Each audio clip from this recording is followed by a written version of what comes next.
अस्सलाम वालेकुम। ਅੱਜ ਦੇ ਵਿਹੜੇ ਦੇ ਵਿੱਚ ਤੁਹਾਨੂੰ ਜੀਆਂ ਨੂੰ ਆਖਦੇ ਆ। ਅੱਜ ਦੇ ਦਿਨ ਦੇ ਵਿੱਚ ਪਾਕਿਸਤਾਨ ਦੇ ਵਿੱਚ ਤੇ ਬਾਕੀ ਸਾਰੇ ਮੁਲਕਾਂ ਦੇ ਵਿੱਚ ਤੇ ਬੜੀ ਜਿਹੜੀ ਨਵੀਆਂ ਗੱਲਾਂ ਹੋਈਆਂ ਨੇ। ਖਾਸ ਤੌਰ ਸਾਡੇ ਪਾਕਿਸਤਾਨ ਦੀ ਗੱਲ ਕਰੀਏ, ਅੱਜ ਇਸਲਾਮਾਬਾਦ ਦੇ ਵਿੱਚ ਜਿਹੜਾ ਹੈ ਜੁਡੀਸ਼ੀਅਲ ਕੰਪਲੈਕਸ ਦੇ ਕੋਲ ਇਹ ਖੁਦਕਸ਼ ਧਮਾਕਾ ਹੋਇਆ, ਜਿਹਦੇ ਵਿੱਚ ਕਿ 12 ਸਾਡੇ ਬੰਦੇ ਸ਼ਹੀਦ ਹੋ ਗਏ ਨੇ, 27 ਜ਼ਖਮੀ ਹੋ ਗਏ ਨੇ। ਹੁਣ ਇਸ ਧਮਾਕੇ ਦਾ ਜਿਹੜਾ ਸਿਲਸਿਲਾ ਹੈ, ਇਹ ਕੱਲ੍ਹ ਦਾ ਜਿਹੜਾ ਨਈ ਦਿੱਲੀ ਦੇ ਵਿੱਚ ਲਾਲ ਕਿਲੇ ਦੇ ਕੋਲ ਧਮਾਕਾ ਹੋਇਆ ਸੀ, ਉਹਦੇ ਨਾਲ ਜੋੜਿਆ ਜਾ ਰਿਹਾ ਹੈ ਕਿ ਫਿਰ ਉਹੀ ਖਵਾਰਜੀ ਤਾਕਤਾਂ, ਉਹੀ ਜਿਹੜੇ ਇੰਡੀਆ ਦੇ ਪਾਲਤੂ ਬੰਦੇ ਨੇ, ਉਹਨਾਂ ਨੇ ਸਾਰਾ ਕੁਝ ਕੀਤਾ ਹੈ। ਲੇਕਿਨ ਇੱਕ ਕਈ ਵੀ ਚੀਜ਼ ਸਾਹਮਣੇ ਆ ਰਹੀ ਹੈ ਕਿ ਆਖਰ ਉਹ ਕਿਹੜੀਆਂ ਤਾਕਤਾਂ ਨੇ ਜਿਹੜੀਆਂ ਕਿ ਪਾਕਿਸਤਾਨ ਨੂੰ ਹਰ ਵੇਲੇ ਘੇਰੇ ਰੱਖਦੀਆਂ ਨੇ। ਦੁਨੀਆ ਜਿਹੜੀ ਹੈ ਉਹ ਕੁਝ ਸੋਚ ਰਹੀ ਹੈ, ਸਾਡਾ ਪਾਕਿਸਤਾਨ ਮੁਸੀਬਤਾਂ ਪਿਆ ਹੋਇਆ ਹੈ, ਅਸੀਂ ਆਪਣੀ ਸ਼ਹਾਦਤਾਂ ਵੀ ਦੇ ਰਹੇ ਹਾਂ। ਦਹਿਸ਼ਤਗਰਦੀ ਖਿਲਾਫ ਜੰਗ ਦੇ ਵਿੱਚ 80,000 ਸ਼ਹਾਦਤਾਂ ਸਾਡੀਆਂ ਹੋ ਚੁੱਕੀਆਂ ਨੇ, ਅਰਬਾਂ ਡਾਲਰ ਦਾ ਨੁਕਸਾਨ ਹੋ ਚੁੱਕਿਆ ਹੋਇਆ ਹੈ। ਉਸ ਤੋਂ ਬਾਵਜੂਦ ਅੱਜ ਵੀ ਜਿਹੜਾ ਪਾਕਿਸਤਾਨ ਹੈ ਉਹ ਦਹਿਸ਼ਤਗਰਦਾਂ ਦੇ ਨਿਸ਼ਾਨੇ ਤੇ ਹੈ। ਸਾਡੀ ਪਾਕ ਫੌਜ ਜਿਹੜੀ ਹੈ ਬੜੀ ਦਲੇਰੀ ਦੇ ਨਾਲ, ਬੜੀ ਜਵਾਨ ਮਰਦੀ ਦੇ ਨਾਲ ਮੁਕਾਬਲਾ ਕਰ ਰਹੀ ਹੈ। ਲੇਕਿਨ ਇਸ ਸਾਰੇ ਮਾਮਲੇ ਨੂੰ ਸਮਝਣਾ ਬੜਾ ਜ਼ਰੂਰੀ ਹੈ ਕਿ ਪਾਕਿਸਤਾਨ ਜਿਹੜੀ ਇੱਕ ਗ੍ਰੇਟਰ ਗੇਮ ਹੈ ਦੁਨੀਆ ਦੀ, ਉਹਦੇ ਵਿੱਚ ਕਿੱਥੇ ਖਲੋਤਾ ਹੋਇਆ ਹੈ। ਇਸ ਮੌਜੂ ਤੇ ਸਾਡੇ ਨਾਲ ਗੱਲ ਕਰਨ ਵਾਸਤੇ ਮੌਜੂਦ ਨੇ ਜਨਾਬ ਹਾਮਿਦ ਅਲ ਮਸ਼ਰਕੀ ਸਾਹਿਬ, ਜਿਹੜੇ ਕਿ ਬੈਨ ਅਕਵਾਮੀ ਅਮੂਰ ਦੇ ਮਾਹਰ ਨੇ। ਤੇ ਮਸ਼ਰਕੀ ਸਾਹਿਬ ਜੀ ਆਇਆਂ ਨੂੰ। जी आए जी, बहुत शुक्रिया। अच्छा मशीर साहब, तुसी अज ही वेख्या है कि अज फिर एक धमाका हो गया खुदकश। कल जड़ा है वो वाना के कैडेट कॉलेज के विच जड़ा खवारजी जड़े ने वड़ गए सन। तो एक ही चक्कर, कभी बलोचिस्तान च जड़ा है बदअमनी है, कभी KPK दे विच बदअमनी है, कभी पंजाब निशाना हुंदा है, तो वजूहात की ने? बहुत शुक्रिया। देखो जी, बड़ी वाज़ेह गल है कि जिहड़ा साडा बदतरीन दुश्मन है भारत, ਉਹਨੂੰ ਚੈਨ ਕੋਈ ਨਹੀਂ ਹੈਗਾ। ਉਹ ਚਾਹੁੰਦਾ ਹੈ ਕਿ ਹਰ ਹਾਲਤ ਵਿੱਚ ਪਾਕਿਸਤਾਨ ਦੇ ਵਿੱਚ ਜਿਹੜੀ ਹੈ ਉਹ ਹਰ ਵੇਲੇ ਮੁੱਢਬੀਰ ਹੁੰਦੀ ਰਵੇ, ਜੰਗ ਲੱਗੀ ਰਵੇ, ਹਾਲਾਤ ਖਰਾਬ ਰਹਿਣ, ਉਹਦਾ ਫਾਇਦਾ ਜਿਹੜਾ ਹੈ ਉਹ ਚੁੱਕਣਾ ਚਾਹੁੰਦਾ। ਤੇ ਸਭ ਤੋਂ ਵੱਡੀ ਗੱਲ ਹੈ ਕਿ ਜਦੋਂ ਭਾਰਤ ਦੇ ਵਿੱਚ ਚੁਣਾਵ ਆਉਂਦਾ ਹੈ, ਉਦੋਂ ਸਾਡੇ ਜਿਹੜੇ ਜਿੰਨਾ ਵੀ ਭਾਰਤ ਦੇ ਮੁਕਾਬਲੇ ਤੇ ਸਾਡੇ ਬਾਰਡਰ ਨੇ ਜਾਂ ਜਿਹੜੇ ਸਾਡੇ ਸ਼ਹਿਰ ਨੇ, ਉੱਥੇ ਉਹ ਦਹਿਸ਼ਤਗਰਦੀ ਸ਼ੁਰੂ ਕਰ ਦਿੰਦਾ ਹੈ। ਦੂਜੀ ਗੱਲ ਹੈ ਵੇ ਕਿ ਉੱਥੇ ਜਿਹੜਾ ਮੌਜੂਦਾ ਹੁਕਮਰਾਨ ਮੋਦੀ ਹੈਗਾ, ਉਹਦਾ ਇੱਕ ਪਾਗਲਪਨ ਹੈ, ਔਰ ਉਹ ਖਸੂਸੀ ਤੌਰ ਤੇ ਉਹਦਾ ਪਾਗਲਪਨ ਜਿਹੜਾ ਹੈ ਉਹ ਭਾਰਤ ਦੇ ਜਿੰਨੇ ਵੀ ਲੋਕੀ ਹੈ ਉਹਨਾਂ ਨੂੰ ਵੀ ਨੁਕਸਾਨ ਪਹੁੰਚਾ ਰਿਹਾ ਹੈ। ਤੇ ਸਭ ਤੋਂ ਵੱਧ ਕੇ ਸਾਡੇ ਨਾਲ ਜਿਹੜਾ ਹੈ ਉਹ ਦੁਸ਼ਮਣੀ ਜਿਹੜੀ ਹੈ ਉਹਦੇ ਫਾਇਦਾ ਚੁੱਕ ਕੇ ਤੇ ਆਪਣੇ ਵੋਟਾਂ ਦੇ ਚੱਕਰ ਵਿੱਚ ਪੂਰੇ ਖਿੱਤੇ ਦਾ ਅਮਨ ਜਿਹੜਾ ਹੈ ਉਹਨੇ ਖਤਰੇ 'ਚ ਪਾ ਲਿੱਤਾ ਹੈ। ਹੁਣ ਸਾਡੇ ਨੂੰ ਬੜਾ ਵਾਜ਼ੇ ਤੇ ਖੁੱਲਾ ਡੁੱਲਾ ਪੈਗਾਮ ਹੈ, ਔਰ ਉਹ ਪੈਗਾਮ ਹੈ ਵੇ ਕਿ ਜੀ ਅਸੀਂ ਕਿਸੇ ਹਾਲਤ ਵਿੱਚ ਵੀ ਕਿਸੇ ਵੀ ਦਹਿਸ਼ਤਗਰਦ ਨੂੰ ਨਹੀਂ ਛੱਡਾਂਗੇ। ਸਾਡੇ ਇੱਕ ਵੀ ਸ਼ਹਿਰੀ, ਸਾਡੇ ਇੱਕ ਵੀ ਬੰਦੇ ਦੀ ਜਾਨ ਜਾਏਗੀ ਤੇ ਅਸੀਂ ਉਹਦਾ ਬਦਲਾ ਭਰਪੂਰ ਲਾਂਗੇ।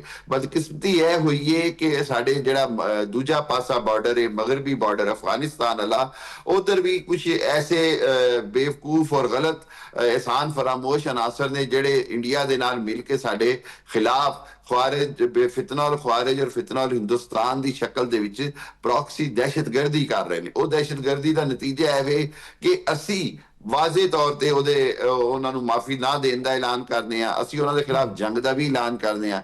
ਇੱਕ ਹੋਰ ਗੱਲ ਬੜੀ ਸਮਝਣ ਦੀ ਹੈ, ਉਹ ਪਤਾ ਕੀ ਜੇ, ਉਹ ਹੈ ਵੇ ਕਿ ਪਾਕਿਸਤਾਨ ਨੇ ਅਲਹਮਦੁਲਿਲਾ ਜਿਸ ਅੰਦਾਜ਼ ਵਿੱਚ ਮਈ ਦੇ ਵਿੱਚ ਉਹਨਾਂ ਨੂੰ ਇੰਡੀਆ ਨੂੰ ਭਰਪੂਰ ਜਿਹਨੂੰ ਕਹਿੰਦਾ ਕੁੱਟ ਚਾੜੀ ਹੈ, ਉਹਨਾਂ ਨੂੰ ਸਬਕ ਸਿਖਾਇਆ ਹੈ, ਉਹਨਾਂ ਕੋਲੋਂ ਉਹ ਬਰਦਾਸ਼ਤ ਨਹੀਂ ਹੁੰਦਾ ਪਿਆ। ਉਹਨਾਂ ਨੂੰ ਲੱਗਦਾ ਹੈ ਕਿ ਕਿਸੇ ਨਾ ਕਿਸੇ ਤਰੀਕੇ ਨਾਲ ਪਾਕਿਸਤਾਨ ਨਾਲ ਦੁਬਾਰਾ ਜੰਗ ਦਾ ਪੰਗਾ ਲਿੱਤਾ ਜਾਏ। ਉਹ ਬਾਰ-ਬਾਰ ਸਾਡਾ ਤੁਸੀਂ ਦੇਖ ਰਹੇ ਹੋ, ਟਰੰਪ ਬਾਰ-ਬਾਰ ਉਹਨੂੰ ਪੰਜਾਬੀ 'ਚ ਕਹਿੰਦਾ, ਉਹਨੂੰ ਮਿਸਾਲਾਂ ਵੀ ਦੇ ਰਿਹਾ, ਉਹਨੂੰ ਸਮਝਾ ਵੀ ਰਿਹਾ ਕਿ ਬਈ ਪਾਕਿਸਤਾਨ ਨਾਲ ਤੂੰ ਸ਼ਰਾਰਤ ਨਾ ਕਰ, ਪੰਗਾ ਨਾ ਲੈ। ਲੇਕਿਨ ਬਦਕਿਸਮਤੀ ਹੈ ਵੀ ਕਿ ਮੋਦੀ ਦਾ ਜਿਹੜਾ ਜਨੂਨ ਹੈ, ਉਹਦੇ ਕਰੀਬ ਦੇ ਜਿਹੜੇ ਲੋਕੀ ਨੇ, ਉਹ ਸਾਰੇ ਜਿਹੜੇ ਨੇ ਉਹ ਪੰਜਾਬ ਧਰਤੀ ਦੇ ਵੀ ਦੁਸ਼ਮਣ ਨੇ। ਔਰ ਉਹਦੇ ਵਾਜ਼ੇ ਸਬੂਤ ਉੱਥੇ ਸਿੱਖਾਂ ਦੇ ਜਿਹੜੇ ਪ੍ਰੋਟੈਸਟ ਨੇ, ਉੱਥੇ ਸਿੱਖਾਂ ਦੇ ਖਿਲਾਫ ਜਿਹੜੇ ਕੋਈ ਜਰਾਇਮ ਹੋਏ ਨੇ, ਭਾਵੇਂ ਉਹ ਕਿਸਾਨ ਹੋਣ, ਭਾਵੇਂ ਉਹ ਦੂਜੇ ਲੋਕ ਹੋਣ, ਈਵਨ ਸਿੱਖ ਫੌਜੀ ਜਿਹੜੇ ਨੇ ਉਹ ਵੀ ਬੜੇ ਤੰਗ ਨੇ ਮੋਦੀ ਦੀਆਂ ਇਹਨਾਂ ਪਾਲਿਸੀਆਂ ਕੋਲੋਂ। ਔਰ ਦੂਜੀ ਗੱਲ ਹੈ ਕਿਉਂਕਿ ਅਸੀਂ ਪੰਜਾਬ ਦੀ ਧਰਤੀ ਦੇ ਹਵਾਲੇ ਨਾਲ ਵੀ ਗੱਲ ਕਰ ਰਹੇ ਹਾਂ, ਤੇ ਪੰਜਾਬ ਦੀ ਧਰਤੀ ਤੇ ਹਮੇਸ਼ਾ ਅਮਨ ਦੀ ਗੱਲ ਕਰਦੀ ਹੈ, ਤੇ ਮੋਦੀ ਜਿਹੜਾ ਹੈ ਉਹ ਅੱਗ ਲਾਉਣ ਦੀ ਗੱਲ ਕਰਦਾ ਹੈ। ਇਸ ਕਰਕੇ ਅੱਜ ਜਿਹੜਾ ਦਹਿਸ਼ਤਗਰਦੀ ਹੋਈ ਹੈ ਮੁਕੰਮਲ ਤੌਰ ਤੇ ਇੰਡੀਆ ਦੀ ਸਪਾਂਸਰਡ ਹੈਗੀ ਹੈ। ਇੰਡੀਆ ਦੇ ਵੱਲੋਂ ਭਾਵੇਂ ਉਹਦੇ 'ਚ ਫਿਤਨਾ ਔਰ ਖਾਰਿਜ ਦੇ ਦਹਿਸ਼ਤਗਰਦ ਹੋਣ, ਭਾਵੇਂ ਉਹਦੇ 'ਚ ਫਿਤਨਾ ਔਰ ਹਿੰਦੁਸਤਾਨ ਦੇ ਦਹਿਸ਼ਤਗਰਦ ਹੋਣ, ਲੇਕਿਨ ਪਾਕਿਸਤਾਨ ਦੀ ਆਵਾਮ, ਪਾਕਿਸਤਾਨ ਦੀ ਆਰਮੀ, ਪਾਕਿਸਤਾਨ ਦੀ ਹਕੂਮਤ, ਪਾਕਿਸਤਾਨ ਦੇ ਸਾਰੇ ਲੋਕ, ਪਾਕਿਸਤਾਨ ਦਾ ਹਰ ਤਬਕਾ ਇੱਕ ਗੱਲ ਜਾਣਦਾ ਹੈ, ਭਾਵੇਂ ਆਪੋਜੀਸ਼ਨ ਹੋਏ, ਹਕੂਮਤ ਹੋਏ, ਔਰ ਉਹ ਹੈ ਕਿ ਦਹਿਸ਼ਤਗਰਦੀ ਦੇ ਖਿਲਾਫ ਅਸੀਂ ਇਕੱਠ ਹਾਂ। ਦੁਸ਼ਮਣ ਦੇ ਨਾਲ ਲੜਨ ਵਾਸਤੇ ਅਸੀਂ ਇਕੱਠ ਹਾਂ। ਦੁਸ਼ਮਣ ਜਦੋਂ ਸਾਨੂੰ ਚੈਲੰਜ ਕਰੇਗਾ, ਸਾਡੇ ਨਾਲ ਮੁੱਢਬੀਰ ਕਰੇਗਾ ਤੇ ਅਸੀਂ ਇਕੱਠ ਹੋ ਕੇ ਉਹਦਾ ਜਵਾਬ ਅੱਛਾ ਹਾਮਦ ਦੇਵਾਂਗੇ। ਸਾਹਿਬ, ਔਰ ਅੱਲਾ ਦਾ ਸ਼ੁਕਰ।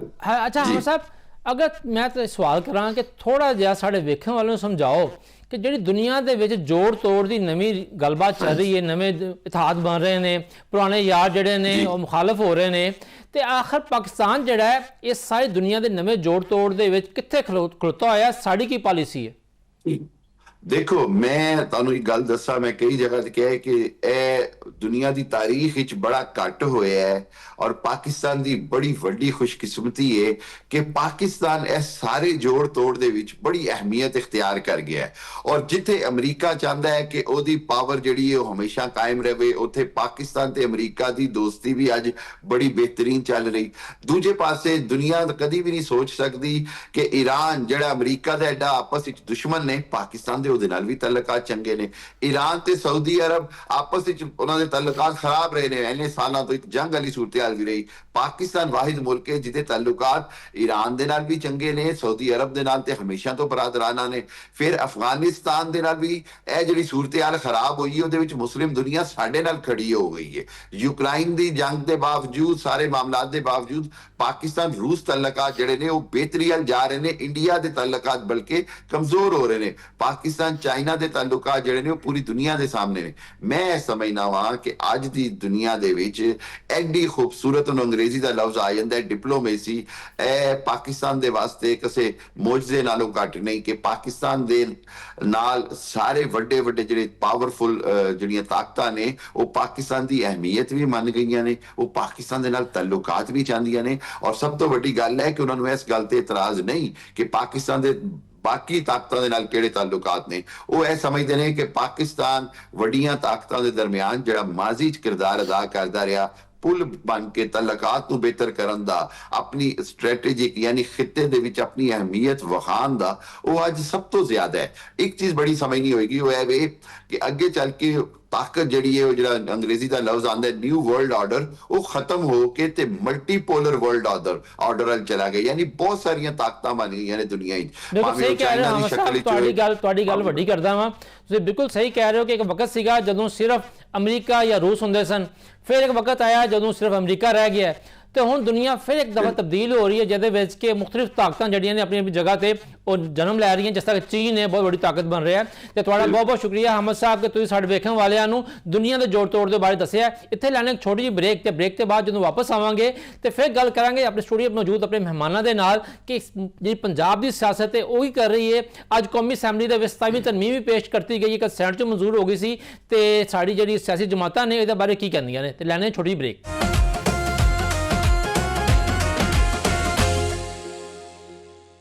ਫਿਰ ਜੀ ਆਇਆਂ ਨੂੰ। ਅੱਜ ਕੌਮੀ ਅਸੈਂਬਲੀ ਦੇ ਵਿੱਚ ਜਿਹੜੀ ਹੈ 27ਵੀਂ ਤਰਮੀਮ ਉਹ ਪੇਸ਼ ਕਰਤੀ ਗਈ ਹੈ। ਕੱਲ ਸੈਨੇਟ ਦੇ ਵਿੱਚੋਂ ਇਸ ਤਰਮੀਮ ਪਾਸ ਹੋ ਗਈ ਸੀਗੀ। ਹੁਣ ਕੌਮੀ ਅਸੈਂਬਲੀ ਦੇ ਵਿੱਚ ਜਿਹੜਾ ਹੈ ਜਿਹੜੀ ਇਸ ਟਾਈਮ ਨੰਬਰ ਗੇਮ ਹੈ ਉਹ ਬੜੀ ਦਿਲਚਸਪ ਹੈ। ਉਹ ਨੰਬਰ ਗੇਮ ਇਹ ਹੈ ਕਿ ਇਸ 27ਵੀਂ ਤਰਮੀਮ ਦੀ ਮਨਜ਼ੂਰੀ ਵਾਸਤੇ ਹਕੂਮਤ ਨੂੰ 224 ਵੋਟ ਚਾਹੀਦੇ ਨੇ, ਲੇਕਿਨ ਜਿਹੜਾ ਸਾਡਾ ਹੁਕਮਰਾਨ ਇਤਿਹਾਦ ਹੈ ਉਹਦੇ ਕੋਲ 236 ਵੋਟ ਮੌਜੂਦ ਨੇ। ਲਿਹਾਜ਼ਾ ਇਹ ਤਾਂ ਸਮਝ ਆ ਰਹੀ ਹੈ ਕਿ ਇਹ ਤਰਮੀਮ ਜਿਹੜੀ ਹੈ ਸਮਝੋ ਪਾਸ ਹੀ ਹੈ। ਹੁਣ ਕੌਮੀ ਅਸੈਂਬਲੀ ਦੇ ਵਿੱਚ ਮੁਸਲਿਮ ਨੂਨ ਦੇ 125 MNA ਨੇ, ਪੀਪਲਸ ਪਾਰਟੀ ਦੇ 74 ਨੇ, MQM ਦੇ 22 ਨੇ, ਮੁਸਲਿਮ ਲੀਗ ਕਾਫ ਦੇ 5 ਨੇ, ਤੇ ਇਸਤਹਿਕਾਮ ਪਾਕਿਸਤਾਨ ਪਾਰਟੀ ਦੇ 4 ਰੁਕਨ ਜਿਹੜੇ ਨੇ ਉਹ ਮੌਜੂਦ ਨੇ। ਇਸੇ ਤਰ੍ਹਾਂ ਮੁਸਲਿਮ ਲੀਗ ਜ਼ਿਆਦਾ ਇੱਕ ਹੈ, ਬਾਪ ਪਾਰਟੀ ਦਾ ਇੱਕ ਹੈ, ਤੇ 4 ਆਜ਼ਾਦ ਅਰਕਾਨ ਜਿਹੜੇ ਨੇ ਉਹ ਵੀ ਹੁਕੂਮਤ ਦੇ ਨਾਲ ਖੜੇ ਹੋਏ ਨੇ। ਪਿਛਲੇ ਕਈ ਦਿਨਾਂ ਤੋਂ 27ਵੀਂ ਤਰਮੀਮ ਦਾ ਜਿਹੜਾ ਹੈ ਨਾ ਉਹ ਚੱਕਰ ਚੱਲ ਰਿਹਾ ਹੈ। ਕੱਲ ਸੈਨੇਟ ਜੀ ਪਾਸ ਹੋ ਗਈ ਔਰ ਸੈਨੇਟ ਦੇ ਵਿੱਚ ਜਿਹੜਾ ਹੈ ਖੁਦ PTI ਦੇ ਇੱਕ ਸੈਨੇਟਰ ਨੇ ਔਰ ਇੱਕ JUI ਦੇ ਸੈਨੇਟਰ ਨੇ ਇਹਨੂੰ ਵੋਟ ਦੇ ਕੇ ਇਹਨੂੰ ਕਾਮਯਾਬ ਕਰਾਇਆ, ਇਹਨੂੰ ਮਨਜ਼ੂਰ ਕਰਵਾਇਆ। ਅੱਜ ਕੌਮੀ ਅਸੈਂਬਲੀ ਜਿਹੜਾ ਹੈ ਇਹ ਪਾਸ ਹੋ ਜਾਏਗੀ। ਲੇਕਿਨ ਇਸ 27ਵੀਂ ਤਰਮੀਮ ਦੇ ਨਾਲ ਆਮ ਆਦਮੀ ਨੂੰ ਕੀ ਫਾਇਦਾ ਹੋਏਗਾ ਜਾਂ ਮੁਲਕ ਨੂੰ ਕੀ ਫਾਇਦਾ ਹੋਏਗਾ, ਇਹਦੇ ਬਾਰੇ ਅਸੀਂ ਪਹਿਲੇ ਵੀ ਗੱਲ ਕੀਤੀ ਹੈ, ਅੱਜ ਵੀ ਗੱਲ ਕਰਾਂਗੇ। ਸਾਡੇ ਨਾਲ ਸਟੂਡੀਓ 'ਚ ਮੌਜੂਦ ਨੇ ਜਨਾਬ ਲਤੀਫ ਚੋਈ ਸਾਹਿਬ ਜਿਹੜੇ ਕਿ ਸਾਡੇ ਸੀਨੀਅਰ ਤਜਜ਼ੀਆ ਨਗਾਰ ਨੇ, ਜਨਾਬ ਆਗਾ ਮੁਹੰਮਦ ਤਕੀ शाह साहब ਜਿਹੜੇ ਕਿ ਪੀਪਲਸ ਪਾਰਟੀ ਦੇ ਰਹਿਨੁਮਾ ਨੇ, ਔਰ ਜਨਾਬ ਚੌਧਰੀ ਜਵੇਦ ਅਹਿਮਦ ਸਾਹਿਬ ਜਿਹੜੇ ਕਿ ਮੁਸਲਿਮ ਨੂਨ ਦੇ MPA ਨੇ। ਤੇ ਇਸ ਬਾਰੇ ਦੇ ਨਾਲ ਸਭ ਤੋਂ ਪਹਿਲੇ ਗੱਲ ਕਰਦੇ ਹਾਂ ਜਨਾਬ ਚੌਧਰੀ ਜਵੇਦ ਸਾਹਿਬ ਦੇ ਨਾਲ। ਜਵੇਦ ਸਾਹਿਬ, ਨੂਨ ਲੀਗ ਨੇ ਕਿਹਾ ਹੈ ਕਿ ਇਸ ਦਫਾ ਜਿਹੜੀ 27ਵੀਂ ਤਰਮੀਮ ਹੈ ਉਹ ਅਸੀਂ ਲੈ ਕੇ ਆਏ। 26ਵੀਂ ਤਰਮੀਮ ਦੀ ਵਾਰੀ ਤੁਹਾਡੀ ਹੁਕੂਮਤ ਨੇ ਇਹ ਗੱਲ ਨਹੀਂ ਕੀਤੀ ਸੀ। ਉਸ ਟਾਈਮ ਪੀਪਲਸ ਪਾਰਟੀ ਯਾਨੀ ਕਿ ਬਾਬਰ ਭੁੱਟੋ ਜ਼ਰਦਾਰੀ ਸਾਹਿਬ ਨੂੰ ਕੰਮ ਮਿਲਿਆ ਸੀਗਾ ਕਿ ਤੁਸੀਂ ਮਨਜ਼ੂਰ ਕਰਵਾਓ। ਹੁਣ ਤਾਂ ਹੁਕੂਮਤ ਨੇ ਕਹਿਤਾ ਹੈ ਕਿ 27ਵੀਂ ਅਸੀਂ ਆਪ ਲੈ ਕੇ ਆਏ ਹਾਂ। ਤੇ ਇਹ ਦੱਸੋ ਕਿ 27ਵੀਂ ਤਰਮੀਮ ਦੇ ਨਾਲ ਆਮ ਆਦਮੀ ਨੂੰ ਕੀ ਫਾਇਦਾ ਹੈ ਤੇ ਮੁਲਕ ਨੂੰ ਕੀ ਫਾਇਦਾ ਹੈ? ਜੈਸਾ ਮੈਂ ਸਭ ਤੋਂ ਪਹਿਲੇ ਤਾਂ ਤੁਹਾਡਾ ਸ਼ੁਕਰੀਆ ਅਦਾ ਕਰਦਾ ਔਰ ਐਕਸਪ੍ਰੈਸ ਟੀਵੀ ਦਾ ਸ਼ੁਕਰੀਆ ਅਦਾ ਕਰਦਾ ਜਿਨ੍ਹਾਂ ਨੇ ਸਾਨੂੰ ਇੱਥੇ ਬੁਲਾਇਆ ਔਰ ਇੱਜ਼ਤ ਬਖਸ਼ੀ ਤਾਂ ਕਿ ਅਸੀਂ ਆਪਣੀ ਪਾਰਟੀ ਦਾ ਮੌਕਫ ਦੇ ਸਕੀਏ। ਮੈਂ ਸਭ ਤੋਂ ਪਹਿਲੇ ਤਾਂ ਆਪਣੀ ਸਿਆਸੀ ਕਿਆਦਤ ਨੂੰ ਖਰਾਜ ਤਹਿਸੀਨ ਪੇਸ਼ ਕਰਦਾ ਕਿ ਉਹ ਮੁਲਕੀ ਮਫਾਦ ਦੇ ਵਿੱਚ ਚਾਹੇ ਉਹਨਾਂ ਨੂੰ ਜੋ ਕੁਝ ਵੀ ਕਰਨਾ ਪਵੇ ਉਹ ਮਫਾਦ ਦੇ ਵਿੱਚ ਮੁਲਕੀ ਮਫਾਦ ਨੂੰ ਮੁਕੱਦਮ ਰੱਖਦੇ ਹੋਏ ਉਹ ਫੈਸਲੇ ਕਰ ਰਿਹਾ।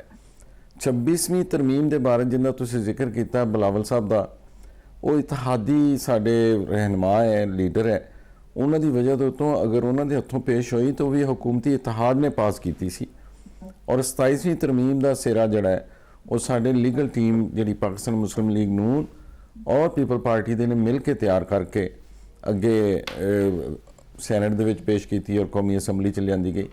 ਇਹਦੇ ਸਭ ਤੋਂ ਪਹਿਲੇ ਮੁਲਕੀ ਮਫਾਦ ਨੂੰ ਮੱਦੇਨਜ਼ਰ ਰੱਖਿਆ ਗਿਆ ਕਿ ਜਿਹੜੇ ਆਇਨ ਦੇ ਵਿੱਚ ਰਹਿਨੁਮਾ ਅਸੂਲ ਹੈ ਅਗਰ ਉਹਨਾਂ ਦੇ ਵਿੱਚ ਕੋਈ ਕਮੀ ਕੋਤਾਹੀ ਕੋਈ ਅਬਹਾਮ ਹੈ ਉਹਨਾਂ ਨੂੰ ਦੂਰ ਕਰਕੇ ਅਸੀਂ ਆਪਣੇ ਮੁਲਕੀ ਨਿਜ਼ਾਮ ਨੂੰ ਆਪਣੇ ਮੁਲਕੀ ਸਾਰੀ ਸੂਰਤ ਹਾਲ ਨੂੰ ਇਸਤਕਾਮ ਬਖਸ਼ਣ ਵਾਸਤੇ ਉਹਦੇ ਵਾਸਤੇ ਫੈਸਲੇ ਕੀਤੇ ਗਏ ਜਿਨ੍ਹਾਂ ਵਿੱਚ 27ਵੀਂ ਤਰਮੀਮ ਬੜਾ ਕਲੀਦੀ ਕਿਰਦਾਰ ਆਇੰਦਾ ਆਉਣ ਵਾਲੇ ਸਾਲਾਂ ਦੇ ਵਿੱਚ ਅਦਾ ਕਰੇਗੀ ਇਨਸ਼ਾਅੱਲਾ। ਅੱਛਾ ਆਗਾ ਸਾਹਿਬ, ਤੁਹਾਡਾ ਤਾਲੁਕ ਕਿਸ ਪਾਰਟੀ ਦੇ ਨਾਲ ਹੈ? ਤੁਸੀਂ ਉਹਨਾਂ ਦੇ ਵੱਡੇ ਰਹਿਨੁਮਾ ਹੋ, ਵੱਡੇ ਲੀਡਰ ਹੋ। ਪੀਪਲਸ ਪਾਰਟੀ ਦਾ ਹਮੇਸ਼ਾ ਕੁਝ ਚੀਜ਼ਾਂ ਦੇ ਉੱਤੇ ਬੜਾ ਮਜ਼ਬੂਤ ਮੌਕਫ ਰਿਹਾ। ਪਹਿਲਾ ਇਹ ਆ ਕਿ ਸੂਬਿਆਂ ਨੂੰ ਖੁਦ ਮੁਖਤਾਰੀ ਹੋਣੀ ਚਾਹੀਦੀ ਹੈ ਔਰ ਇਹ ਪੀਪਲਸ ਪਾਰਟੀ ਦੀ ਵਜ੍ਹਾ ਤੋਂ ਹੀ ਜਿਹੜੀ ਤਰਮੀਮ ਦਾ ਪਹਿਲਾ ਮਸੌਦਾ ਆਇਆ ਸੀਗਾ ਉਹਦੇ ਵਿੱਚ NFC ਅਵਾਰਡ ਦੀ ਗੱਲ ਸੀਗੀ ਲੇਕਿਨ ਕੱਢਤੀ ਗਈ ਹੈ। ਲੇਕਿਨ ਸੁਣਨ ਆ ਰਹੀ ਹੈ ਕਿ ਦੁਬਾਰਾ 28ਵੀਂ ਤਰਮੀਮ ਫਿਰ ਦੁਬਾਰਾ NFC ਅਵਾਰਡ ਜਿਹੜਾ ਹੈ ਉਹਨੂੰ ਸ਼ਾਮਿਲ ਕੀਤਾ ਜਾਏਗਾ। ਪੀਪਲਸ ਪਾਰਟੀ ਜਿਹੜੀ ਹੈ ਉਹ ਹਰ ਦਫਾ ਇੱਕ ਮਜ਼ਬੂਤ ਮੌਕਫ ਤੇ ਰੱਖਦੀ ਹੈ ਮਗਰ ਆਖਰ ਦੇ ਵਿੱਚ ਉਹ ਲਿਫ ਜਾਂਦੀ ਹੈ ਨਾ ਕਿਤੇ ਸਮਝੌਤਾ ਕਰ ਲੈਂਦੀ ਹੈ। ਤੇ ਕੀ ਵਜ੍ਹਾ ਹੈ ਕਿ ਪੀਪਲਸ ਪਾਰਟੀ ਹਮੇਸ਼ਾ ਕੁਝ ਗੱਲਾਂ ਮੰਨ ਲੈਂਦੀ ਹੈ ਤੇ ਕੁਝ ਤੇ ਅੜ ਜਾਂਦੀ ਹੈ? ਗੱਲ ਹੈ ਜੀ ਕਿ ਪੀਪਲਸ ਪਾਰਟੀ ਹੋਏ ਭਾਵੇਂ ਕੋਈ ਵੀ ਜਮਾਤ ਹੋਏ, ਹਰ ਜਮਾਤ ਦਾ ਆਪਣਾ ਨਜ਼ਰੀਆ ਆਪਣਾ ਮਨਸ਼ੂਰ ਮੌਕਫ ਹੁੰਦਾ ਹੈ। ਲੇਕਿਨ ਪਾਕਿਸਤਾਨ ਪੀਪਲਸ ਪਾਰਟੀ ਜਿਹੜੀ ਹੈ ਇਹ ਨਹੀਂ ਹੈ ਕਿ ਕੋਈ ਅਨਾਹ ਦਾ ਮਸਲਾ ਬਣਾ ਕੇ ਜਾਂ ਜ਼ਾਤੀ ਰੰਜਿਸ਼ ਕਦੂਰਤ ਨੂੰ ਮੱਦੇਨਜ਼ਰ ਰੱਖਦੇ ਹੋਏ ਉਹ ਕਰਦੀ ਹੈ। ਗੱਲ ਹੈ ਕਿ ਬਾਜ਼ਾਰੀ ਹੁੰਦਾ ਹੈ, ਸਿਆਸਤ ਦਾ ਹੁਸਨ ਹੈ ਕਿ ਕੁਝ ਆਪਣੀਆਂ ਮਨਵਾ ਲਓ ਤੇ ਕੁਝ ਅਗਲੇ ਦੀਆਂ ਮੰਨ ਲਓ। ਉਹ ਵੀ ਉਹ ਮੰਨੋ ਜਾਂ ਮਨਵਾਓ ਜਿਹੜੀਆਂ ਮੁਲਕੀ ਮਫਾਦ ਵਿੱਚ ਜਾਂਦੀਆਂ ਨੇ। ਜ਼ਾਤੀ ਮਫਾਦ ਨੂੰ ਜਿਹੜਾ ਜੇ ਤੁਸੀਂ ਮੱਦੇਨਜ਼ਰ ਰੱਖ ਕੇ ਚਲੋਗੇ ਤੇ ਫਿਰ ਤੇ ਤੁਸੀਂ ਜਿਹੜਾ ਪੋਲੀਟਿਕਸ ਉਹ ਨਹੀਂ ਕਰ ਰਹੇ ਕਿ ਤੁਸੀਂ ਮੁਲਕੀ ਮਫਾਦ ਵਾਸਤੇ ਕਰ ਰਹੇ ਹੋ, ਤੇ ਫਿਰ ਜ਼ਾਤੀ ਰੰਜਿਸ਼ ਆ ਗਈ ਨਾ, ਜ਼ਾਤੀ ਅਨਾਹ ਆ ਗਈ। ਤੇ ਗੱਲ ਹੈ ਕਿ ਪਾਕਿਸਤਾਨ ਪੀਪਲਸ ਪਾਰਟੀ ਹਮੇਸ਼ਾ ਤੋਂ ਇੱਕ ਜਮਹੂਰੀ ਪਾਰਟੀ ਹੈ, ਦੁਨੀਆ ਜਾਣਦੀ ਹੈ, ਸਾਰਿਆਂ ਨੂੰ ਪਤਾ ਹੈ, ਇਹਦੇ ਵਿੱਚ ਕੋਈ ਲੁਕੀ ਛੁਪੀ ਗੱਲ ਤੇ ਹੈ ਨਹੀਂ। ਤੇ ਅਸੀਂ ਸਾਡਾ ਸ਼ੁਰੂ ਤੋਂ ਇੱਕੋ ਹੀ ਜਿਹੜਾ ਮਨਸ਼ੂਰ ਹੈ ਕਿ ਅਸੀਂ ਪਾਕਿਸਤਾਨ ਪੀਪਲਸ ਪਾਰਟੀ ਵਾਲੇ ਇਹੀ ਕਹਿੰਦੇ ਹਾਂ ਕਿ ਅਸੀਂ ਹਰ ਉਹ ਕੰਮ ਕਰਾਂਗੇ ਜਿਹਦੇ ਵਿੱਚ ਸਾਨੂੰ ਲਚਕ ਵਿਖਾ ਕੇ ਮੁਲਕੀ ਮਫਾਦ ਜੇ ਲੱਭਦਾ ਹੈ ਤੇ ਉਹ ਲੱਭ ਜਾਏ। ਅਸੀਂ ਜ਼ਾਤੀ ਜਿਹੜੀ ਅਨਾਹ ਹੈ ਨਾ ਉਹਨੂੰ ਇੱਕ ਪਾਸੇ ਰੱਖ ਕੇ ਸਿਆਸਤ ਕਰਨੇ ਆ। ਅਸੀਂ ਨਫ਼ਰਤਾਂ ਦੀ ਸਿਆਸਤ ਤੇ ਯਕੀਨ ਹੀ ਨਹੀਂ ਰੱਖਦੇ। ਅੱਛਾ ਲਤੀਫ ਚੌਧਰੀ ਸਾਹਿਬ, ਇਹ ਦੱਸੋ ਕਿ ਤੁਸੀਂ ਮਾਸ਼ਾਅੱਲਾ ਜਿਹੜਾ ਹੈ ਸੀਨੀਅਰ ਤਜਜ਼ੀਆ ਨਗਾਰ ਹੋ, ਬੜੀ ਗੂੜੀ ਗੱਲ ਕਰਦੇ ਹੋ ਤੁਸੀਂ, ਯਾਨੀ ਤੁਹਾਡਾ ਪ੍ਰੋਗਰਾਮ ਵੀ ਗੂੜੀ ਗੱਲ ਹੈ ਲਤੀਫ ਚੌਧਰੀ ਦੇ ਨਾਲ। ਇਹ ਦੱਸੋ ਕਿ ਇਸ ਟਾਈਮ 27ਵੀਂ ਤਰਮੀਮ, ਪਹਿਲੇ 26ਵੀਂ 27ਵੀਂ ਹੁਣ 28ਵੀਂ ਆਉਣ ਵਾਲੀ ਹੈ, ਤੁਸੀਂ ਕੀ ਵੇਖ ਰਹੇ ਹੋ? तमाम ਤਰਮੀਮ ਦੇ ਨਾਲ ਪਾਕਿਸਤਾਨ ਜਿਹੜਾ ਹੈ ਉਹ ਮਜ਼ਬੂਤ ਹੋ ਰਿਹਾ ਹੈ, ਆਵਾਮ ਦਾ ਕੋਈ ਭਲਾ ਹੋਣ ਵਾਲਾ ਹੈ? ਦੇਖੋ ਰਜ਼ਵਾਨ ਸਾਹਿਬ, ਗੱਲ ਹੈ ਵੇ ਕਿ ਅਲਹਮਦੁਲਿल्लाह ਪਾਕਿਸਤਾਨ ਜਿਹੜਾ ਉਹ ਪਹਿਲੇ ਵੀ ਮਜ਼ਬੂਤ ਸੀ ਤੇ ਅੱਗੇ ਵੀ ਇਨਸ਼ਾਅੱਲਾ ਮਜ਼ਬੂਤ ਹੀ ਰਹੇਗਾ। ਆਇਨ ਔਰ ਕਵਾਨੀਨ ਦੇ ਵਿੱਚ ਤਬਦੀਲੀਆਂ ਤੇ ਆਉਂਦੀਆਂ ਜਾਂਦੀਆਂ ਰਹਿੰਦੀਆਂ ਨੇ ਤੇ ਮੇਰਾ ਇਹਦੇ ਵਿੱਚ ਟੇਕ ਜਿਹੜਾ ਹੈ ਉਹ ਹੈ ਵੇ ਕਿ ਚਾਹੇ ਉਹ 26ਵੀਂ ਤਰਮੀਮ ਹੋਵੇ ਚਾਹੇ ਉਹ ਇਸ ਵੇਲੇ ਜਿਹੜੀ 27ਵੀਂ ਤਰਮੀਮ ਹੈ, ਇਹਨਾਂ ਦਾ ਤਾਯੁਨ ਜਿਹੜਾ ਹੁੰਦਾ ਹੈ ਨਾ ਇਹ ਹਾਲਾਤ ਕਰਦੇ ਹੁੰਦੇ ਨੇ। ਮੌਜੂਦਾ ਹਾਲਾਤ ਜਿਸ ਕਿਸਮ ਦੀ ਜ਼ਰੂਰਤਾਂ ਪੇਸ਼ ਆ ਰਹੀਆਂ ਨੇ, ਜਿਹੜੀ ਇਸ ਵੇਲੇ ਸਿਟਿੰਗ ਗਵਰਨਮੈਂਟ ਹੈ ਜਾਂ ਜਿਹੜਾ ਸੈਟਅਪ ਹੈ, ਉਹਨਾਂ ਦੇ ਜਿਹੜੇ ਲੋਕ ਨੇ ਮੁਲਕ ਦੇ ਮਾਮਲਾਤ ਨੂੰ ਜਿਹੜੇ ਚਲਾ ਰਹੇ ਨੇ ਤੇ ਉਹਨਾਂ ਨੂੰ ਸਬੂਤ ਕਰਨ ਵਾਸਤੇ ਕੁਝ ਚੀਜ਼ਾਂ ਦੀ ਜ਼ਰੂਰਤ ਹੈ ਨਾ। ਇਹ ਤੇ ਕੋਈ ਬੰਦਾ ਇਨਕਾਰ ਨਹੀਂ ਕਰੇਗਾ ਕਿ ਉਹਨਾਂ ਨੂੰ ਕੀਤਾ ਜਾਵੇ। ਮਿਸਾਲ ਦੇ ਤੌਰ ਤੇ ਅਗਰ ਅਸੀਂ ਆਰਮੀ ਦੇ ਹਵਾਲੇ ਨਾਲ ਤਰਮੀਮ ਦਾ ਜਾਇਜ਼ਾ ਲੈਂਦੇ ਹਾਂ ਤੇ ਉਹਦੇ ਵਿੱਚ ਕੋਈ ਕਿਸੇ ਵਾਸਤੇ ਕੋਈ ਐਸੀ ਗੱਲ ਨਹੀਂ ਸੀ ਹੈ ਕਿਸੇ ਵੀ ਪਾਰਟੀ ਵਾਸਤੇ ਕਿ ਉਹਦੇ ਉੱਤੇ ਕੋਈ ਐਸਾ ਗੱਲ ਕਰੇ ਜਾਂ ਐਸਾ ਟੇਕ ਲਵੇ, ਕੋਈ ਐਸੀ ਟੇਕ ਉਹਦੇ ਸਾਹਮਣੇ ਕਰੇ ਕਿ ਵੀ ਉਹਨੇ ਦੱਸਿਆ ਹੋਵੇ ਕਿ ਐਸੀ ਟੇਕ ਉਹਨੇ ਦੱਸੀ ਹੋਵੇ ਕਿ ਸਾਡਾ ਇਹਦੇ ਨਾਲ ਮੁਲਕ ਨੂੰ ਨੁਕਸਾਨ ਹੋ ਰਿਹਾ ਹੈ ਜਾਂ ਕੋਈ ਐਸੀ ਗੱਲ ਸਾਹਮਣੇ ਆ ਰਹੀ ਹੋਵੇ। ਈਵਨ ਜਿਹੜੇ ਬਦਤਰੀਨ ਮੁਖਾਲਫ ਨੇ ਜਿਹੜੇ ਇਸ ਤਰਮੀਮ ਦੀ ਮੁਖਾਲਫਤ ਵੀ ਕਰ ਰਹੇ ਨੇ ਉਹਨਾਂ ਨੇ ਵੀ ਕੋਈ ਉਹਦੇ ਬਾਰੇ 'ਚ ਕੋਈ ਐਸਾ ਨੈਗੇਟਿਵ ਕਮੈਂਟ ਨਹੀਂ ਕੀਤਾ। ਅਗਰ ਉਹ ਕਰ ਰਹੇ ਨੇ ਤੇ ਉਹਨਾਂ ਦੀ ਜ਼ਿਆਦਾ ਹੈ ਕਿ ਜਿਹੜੀ ਸੁਪਰੀਮ ਕੋਰਟ ਦੇ ਹਵਾਲੇ ਨਾਲ ਜਿਹੜੀ ਆਈਨੀ ਅਦਾਲਤ ਜਿਹੜੀ ਹੈ, ਜੱਜਾਂ ਦੀ ਟ੍ਰਾਂਸਫਰ ਜਿਹੜੀ ਹੈ ਇਜ਼ਹਾਰ ਕੀਤੇ ਨੇ। ਲੇਕਿਨ ਓਵਰਆਲ ਦੇਖੋ, ਮੁਲਕ ਦੀ ਗੱਲ ਤੁਸੀਂ ਕਰ ਰਹੇ ਹੋ ਔਰ ਪਾਕਿਸਤਾਨ ਦੇ ਜਿਹੜੀ ਜਨਰਲ ਆਵਾਮ ਹੈ, ਹੁਣ ਪਹਿਲੇ ਦੇਖੋ ਕਿ ਪਾਕਿਸਤਾਨ ਦੇ ਆਵਾਮ ਨੂੰ ਤੁਸੀਂ ਮੈਨੂੰ ਇਹ ਦੱਸੋ, ਜਾਂ ਜਿਹੜੇ ਇਹਦੇ 'ਚ ਸਾਡੇ ਦੂਸਰੇ ਪਾਰਟਿਸਪੈਂਟ ਲੋਕ ਨੇ ਉਹ ਵੀ ਇਸ ਗੱਲ ਨੂੰ ਜ਼ਰੂਰ ਮੰਨਣਗੇ ਕਿ ਕਿਆ ਪਾਕਿਸਤਾਨ ਦੇ ਆਵਾਮ ਦਾ ਇਹ ਹੱਕ ਨਹੀਂ ਹੈਗਾ ਕਿ ਇੱਕ ਜਿਹੜਾ ਉਹਨਾਂ ਦਾ ਜਿਹੜਾ ਕਾਨੂੰਨੀ ਕਾਰਵਾਈ ਜਿਹੜੀ ਇਨੀਸ਼ੀਏਟ ਹੁੰਦੀ ਹੈ ਸੈਸ਼ਨ ਕੋਰਟ ਤੋਂ, ਤੇ ਉਹ ਚਲੀ ਜਾਂਦੀ ਹੈ ਅਪੀਲ ਦੇ ਜ਼ਰੀਏ ਸੁਪਰੀਮ ਕੋਰਟ ਤੱਕ, ਤੇ ਉੱਥੇ ਸੁਪਰੀਮ ਕੋਰਟ ਦੇ ਵਿੱਚ ਜਾ ਕੇ ਉਹ ਪ੍ਰੋਸੈਸ ਪੂਰਾ ਜਲਦੀ ਕੰਪਲੀਟ ਨਹੀਂ ਹੋਣਾ ਚਾਹੀਦਾ। ਜੱਜਿਸ ਨੂੰ ਆਪਣੀ ਕੇਸਿਸ ਸੁਣਨ ਦੇ ਉੱਤੇ ਪੂਰਾ ਟਾਈਮ ਨਹੀਂ ਦੇਣਾ ਚਾਹੀਦਾ। ਦੇਖੋ ਇਹਦੇ 'ਚ ਤੇ ਇੱਕ ਹੈ ਵੀ ਨਾ ਕਿ ਜਿਹੜੇ ਫੌਜਦਾਰੀ ਕੇਸ ਆਉਂਦੇ ਨੇ ਉਹ ਸੁਪਰੀਮ ਕੋਰਟ ਤੱਕ ਜਾਂਦੇ ਨੇ, ਸੁਪਰੀਮ ਕੋਰਟ ਤੱਕ ਪਹੁੰਚਦੇ ਇੱਕ ਮੁਕੱਦਮੇ ਨੂੰ ਤੁਸੀਂ ਦੱਸੋ ਕਿੰਨਾ ਟਾਈਮ ਲੱਗਦਾ ਹੈ। ਜਿਹੜੇ ਮੁਕੱਦਮੇ ਦੇ ਫਰੀਕੈਨ ਹੁੰਦੇ ਨੇ ਉਹਨਾਂ ਦੀ ਕਿੰਨੀ ਪੈਸੇ ਲੱਗਦੇ ਨੇ, ਇਹ ਸਾਰੀਆਂ ਚੀਜ਼ਾਂ ਤੇ ਸਾਡੇ ਸਾਹਮਣੇ ਨੇ, ਲੋਕਾਂ ਨੂੰ ਪਤਾ ਵੀ ਹੈ। ਤੇ ਅਗਰ ਜੱਜਿਸ ਦਾ ਸਿਰਫ ਤੁਸੀਂ ਬੋਝ ਹੀ ਘਟਾ ਦਿਓ ਹਾਇਰ ਕੋਰਟ ਦੇ ਜੱਜਿਸ ਦਾ, ਤੇ ਜ਼ਰੂਰੀ ਹੈ ਕਿ ਹਰ ਜੱਜ ਨੇ ਕਨਸਟੀਟਿਊਸ਼ਨਲ ਜਿਹੜੀ ਉਹਦੀ ਇੰਟਰਪ੍ਰੀਟੇਸ਼ਨ ਹੈ ਉਹਦੇ ਵਿੱਚ ਸ਼ਰੀਕ ਹੋਣਾ ਹੁੰਦਾ ਹੈ। ਦੂਸਰੇ ਵੀ ਤਾਂ ਕੇਸਿਸ ਮੌਜੂਦ ਨੇ। ਚੋਈ ਸਾਹਿਬ ਤੁਸੀਂ ਬਿਲਕੁਲ ਠੀਕ ਕਹਿ ਰਹੇ ਹੋ। ਜਿਹੜੇ ਕੋਰਟਾਂ ਦੇ ਬੋਝ ਹੈ ਇਹ ਤੇ ਵਾਕਈ ਬੜੀ ਵੱਡੀ ਗੱਲ ਹੈ। ਲੱਖਾਂ ਕੇਸ ਜਿਹੜੇ ਪਏ ਨੇ, ਜਿਹੜੇ ਅਹਿਮ ਕੇਸ ਨੇ, ਉਹ ਸੁਣਵਾਈ ਨਹੀਂ ਹੁੰਦੀ। ਔਰ ਅਸਲ ਗੱਲ ਇਹ ਵੀ ਹੈ ਕਿ ਜਿਹੜੀ ਸਾਡੀ ਮਾਜ਼ੀ ਦੀਆਂ ਅਦਾਲਤਾਂ ਰਹੀਆਂ ਨੇ ਉਹਦੇ ਨਾਲ ਨੂਨ ਲੀਗ ਵੀ ਮੁਤਅਸਰ ਹੋਈ ਹੈ, ਉਹ ਪੀਪਲਸ ਪਾਰਟੀ ਵੀ ਹੋਈ ਹੈ, ਤੇ ਹੁਣ ਤਹਿਰੀਕ ਇਨਸਾਫ ਵੀ ਹੋਈ ਹੈ। ਤੇ ਲਿਹਾਜ਼ਾ ਇਹ ਗੱਲ ਤਾਂ ਠੀਕ ਹੈ ਕਿ ਹਰ ਸਿਆਸੀ ਜਮਾਤ ਜਿਹੜੀ ਹੈ ਉਹਨੂੰ ਸਾਡੀ ਅਦਾਲਤਾਂ ਨੇ ਡੰਗਿਆ ਜ਼ਰੂਰ ਹੈ।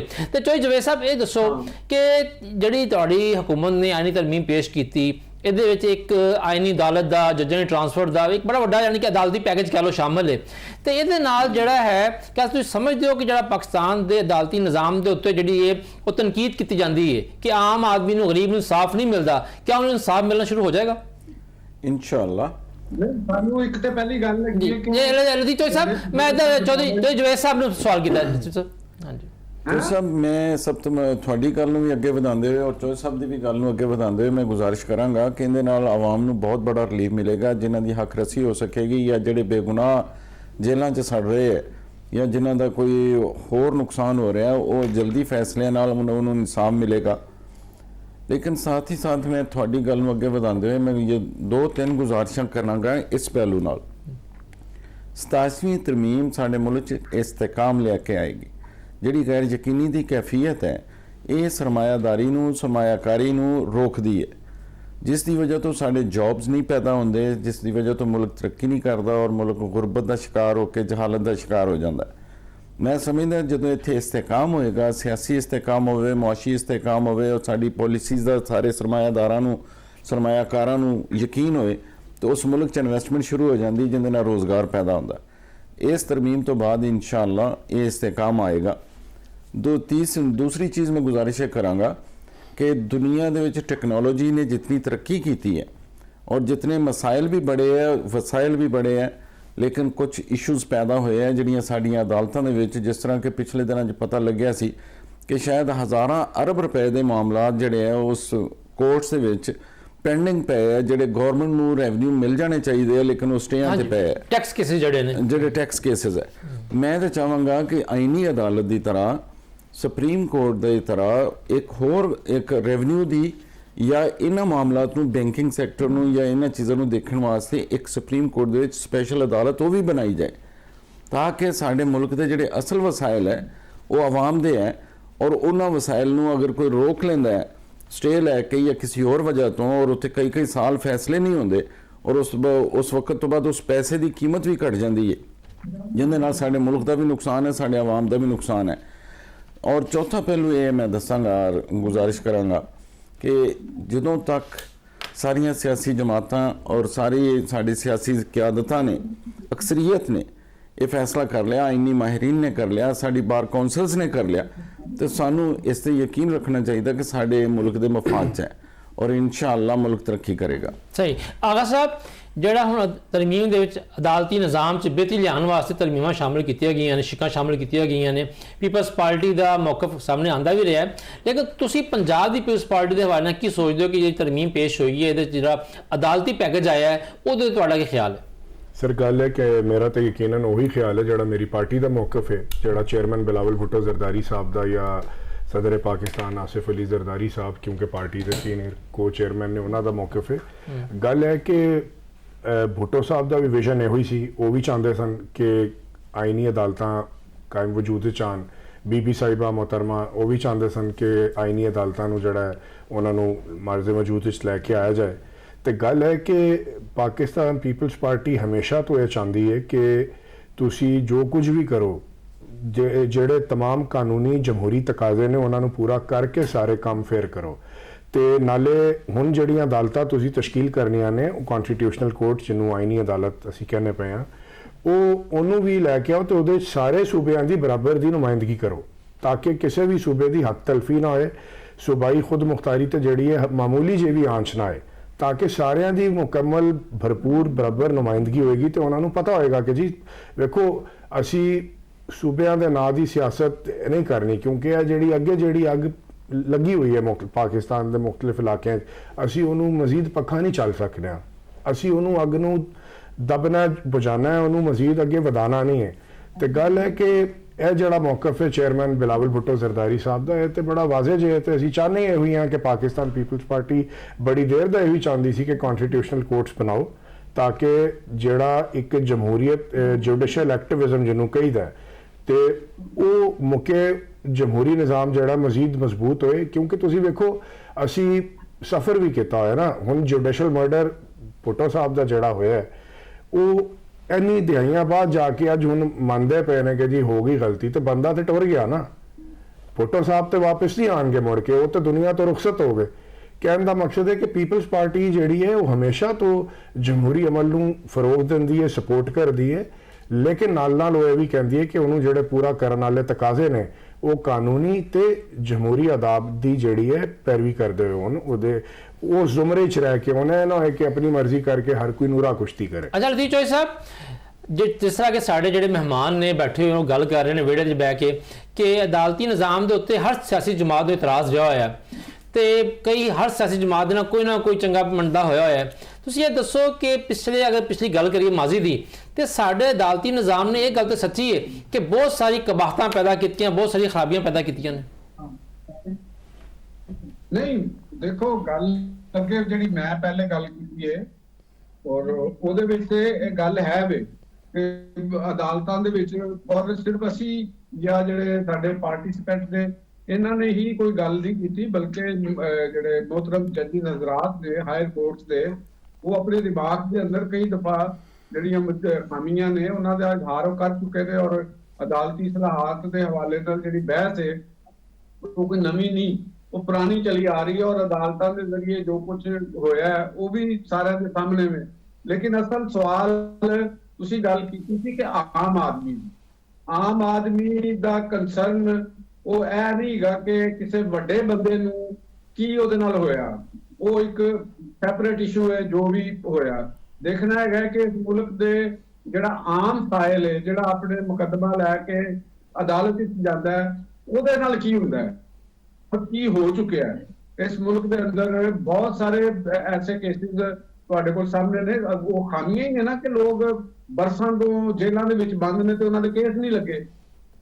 ਇਸ ਹਵਾਲੇ ਨਾਲ ਜਿਹੜੇ ਸਾਡੀਆਂ ਮਾਤਹਤ ਅਦਾਲਤਾਂ ਜਿਨ੍ਹਾਂ ਨੂੰ ਅਸੀਂ ਕਹਿੰਦੇ ਆ, ਤੁਸੀਂ ਖੁਦ ਵੀ ਜਾਣਦੇ ਰਹੇ ਹੋ, ਸੈਸ਼ਨ ਕੋਰਟ ਦੇ ਅੰਦਰ ਆਏ ਰੋਜ਼ ਲੜਾਈ ਝਗੜੇ, ਈਵਨ ਮਰਡਰ ਤੱਕ ਦੇ ਕੇਸਿਸ ਹੋਏ। ਕਿਆ ਜਿਹੜੇ ਉੱਤੇ ਜ਼ਿੰਮੇਦਾਰਾਂ ਨੇ ਉਹਨਾਂ ਨੇ ਇਹ ਕੋਈ ਨੈਟਵਰਕ ਜਾਂ ਐਸਾ ਮੈਕੈਨਿਜ਼ਮ ਬਣਾਉਣ ਦੀ ਕੋਸ਼ਿਸ਼ ਕੀਤੀ ਹੈ ਕਿ ਜਿਹੜੀਆਂ ਲੋਅਰ ਕੋਰਟਸ ਨੇ ਉਹਨਾਂ ਦੇ ਹਿਫਾਜ਼ਤੀ ਇਕਦਾਮਾਤ ਕੀਤੇ ਜਾਣ, ਤਾਂ ਕਿ ਜਿਹੜੇ ਸਾਇਲੀਨ ਆਉਂਦੇ ਨੇ, ਵੁਕਲਾ ਆਉਂਦੇ ਨੇ, ਉਹਨਾਂ ਦੇ ਬੰਦਿਆਂ ਦੀ ਕੋਈ ਤਾਦਾਦ ਮੁਕਰਰ ਕੀਤੀ ਜਾਏ ਕਿ ਅਦਾਲਤੀ ਹਾਤੇ ਦੇ ਵਿੱਚ ਇਸ ਤੋਂ ਜ਼ਿਆਦਾ ਲੋਕ ਨਹੀਂ ਆ ਸਕਣਗੇ, ਔਰ ਉਹਦੇ ਤੇ ਕਵਾਨੀਨ ਬਣਾ ਕੇ ਉਹਦੇ ਤੇ ਇੰਪਲੀਮੈਂਟ ਕਰਵਾਏ ਗਏ ਹੋਣ। ਕਿਸੇ ਦੀ ਜਗ੍ਹਾ ਨਹੀਂ ਹੋਇਆ। ਤੁਸੀਂ ਅਦਾਲਤੀ ਜਿਸ ਜੱਜ ਸਾਹਿਬ ਜਿਹੜੇ ਕਮਰੇ 'ਚ ਕੇਸ ਦੀ ਸਮਾਅਤ ਕਰ ਰਹੇ ਹੁੰਦੇ ਨੇ, ਉਹਦੇ ਅੰਦਰ ਜਿਹੜੇ ਬੰਦੇ ਮੌਜੂਦ ਹੁੰਦੇ ਨੇ, ਤੁਸੀਂ ਉਹਨਾਂ ਨੂੰ ਸੈਪਰੇਟ ਵੀ ਕਮ ਅਜ਼ ਕਮ ਕਰੋ। ਇੱਥੇ ਕਟਹਿਰਿਆਂ ਦੇ ਵਿੱਚ ਖਲੋਤੇ ਬੰਦਿਆਂ ਦੇ ਉੱਤੇ ਗੋਲੀਆਂ ਚੱਲੀਆਂ ਨੇ, ਬੰਦੇ ਮਰਡਰ ਹੋ ਗਏ ਨੇ, ਸਹੀ ਕਹਿ ਰਹੇ ਹੋ। ਉਹਨਾਂ ਦਾ ਕੋਈ ਐਸਾ ਤਰੀਕਾਕਾਰ ਕਰੋ ਬੁਲਟ ਪ੍ਰੂਫ ਤਰੀਕੇ ਦੇ ਨਾਲ, ਤਾਂ ਕਿ ਉਹ ਸਾਇਲੀਨ ਇੱਕ ਦੂਸਰੇ ਦੇ ਆਮਨੇ ਸਾਹਮਣੇ ਨਾ ਆਣ ਔਰ ਜੱਜ ਸਾਹਿਬ ਦੇ ਸਾਹਮਣੇ ਉਹ ਆਪਣਾ ਮੌਕਾ ਪੇਸ਼ ਕਰਕੇ ਬਹਾਵਾਜ਼ਤ ਦੂਸਰੇ ਦਰਵਾਜ਼ੇ ਦੇ ਜ਼ਰੀਏ ਇਸ ਮੁਲਕ ਦੇ ਆਪਣੇ ਆਪਣੇ ਘਰਾਂ ਦੇ ਵਿੱਚ ਲਤੀਫ ਚੌਧਰੀ ਸਾਹਿਬ, ਤੁਹਾਡੀ ਗੱਲ ਬਿਲਕੁਲ ਸੱਚੀ ਹੈ ਕਿ ਸਾਡੀ ਅਦਾਲਤਾਂ ਦੇ ਵਿੱਚ ਜਿਹੜਾ ਹੈ ਉਹ ਫਾਸੀ ਇੰਤਜ਼ਾਮਾਤ ਨਾ ਹੋਣ ਦੇ ਬਰਾਬਰ ਨੇ। ਔਰ ਆਏ ਰੋਜ਼ ਹੀ ਵੇਖਦੇ ਹਾਂ ਕਿ ਜਨਾਬ ਆਲੀ ਕਿਸੇ ਨਾ ਕਿਸੇ ਕਚਹਿਰੀ ਦੇ ਵਿੱਚ ਕੋਈ ਨਾ ਕੋਈ ਕਤਲ ਹੋ ਰਿਹਾ ਹੁੰਦਾ ਹੈ, ਦੁਸ਼ਮਣਦਾਰੀਆਂ ਨੇ ਲੋਕਾਂ ਦੀਆਂ, ਲੋਕ ਜਿਹੜੇ ਹੈ ਨੇ ਅਦਾਲਤਾਂ ਜਾ ਕੇ ਕਤਲ ਕਰਦੇ ਨੇ। ਤੇ ਇੱਥੇ ਲਾਂਗੇ ਛੋਟੀ ਬ੍ਰੇਕ, ਤੇ ਬ੍ਰੇਕ ਤੋਂ ਬਾਅਦ ਵਾਪਸ ਆਵਾਂਗੇ ਤੇ ਅਸੀਂ ਆਪਣੇ ਮਹਿਮਾਨਾਂ ਨੂੰ ਪੁੱਛਾਂਗੇ ਖਾਸ ਤੌਰ ਤੇ ਪੰਜਾਬ ਦੇ ਬਾਰੇ ਕਿ ਪੰਜਾਬ ਦੇ ਵਿੱਚ ਜਦੋਂ ਦੀ ਹੁਕੂਮਤ ਆਈ ਹੈ ਮੌਜੂਦਾ, ਇਹਨੇ ਕੀ ਇਕਦਾਮਾਤ ਕੀਤੇ ਨੇ, ਕਿਆ ਵਾਕਈ ਉਹਦਾ ਕੋਈ ਫਾਇਦਾ ਆਵਾਮ ਨੂੰ ਹੋਇਆ ਹੈ ਜਾਂ ਉਹਦੇ ਵਿੱਚ ਕਿੱਥੇ ਕਿੱਥੇ ਬਿਹਤਰੀ ਦੀ ਜ਼ਰੂਰਤ ਹੈ। ਔਰ ਸਭ ਤੋਂ ਅਹਿਮ ਇਹ ਕਿ ਕਿਆ ਜਿਹੜਾ ਇਹ ਇਲਜ਼ਾਮ ਲਾਇਆ ਜਾਂਦਾ ਹੈ ਕਿ ਪੰਜਾਬ ਹੁਕੂਮਤ ਦੇ ਸਾਰੇ ਇਕਦਾਮਾਤ ਜਿਹੜੇ ਨੇ ਉਹ ਬਸ ਹਵਾਈ ਨੇ, ਕਿਆ ਹਵਾਈ ਨੇ ਜਾਂ ਵਾਕਈ ਜ਼ਮੀਨ ਦੇ ਉੱਤੇ ਸਾਰੇ ਮਨਸੂਬੇ ਮੌਜੂਦ ਨੇ। ਇਸ ਤੇ ਗੱਲ ਕਰਾਂਗੇ ਇੱਕ ਛੋਟੀ ਬ੍ਰੇਕ ਤੋਂ ਬਾਅਦ।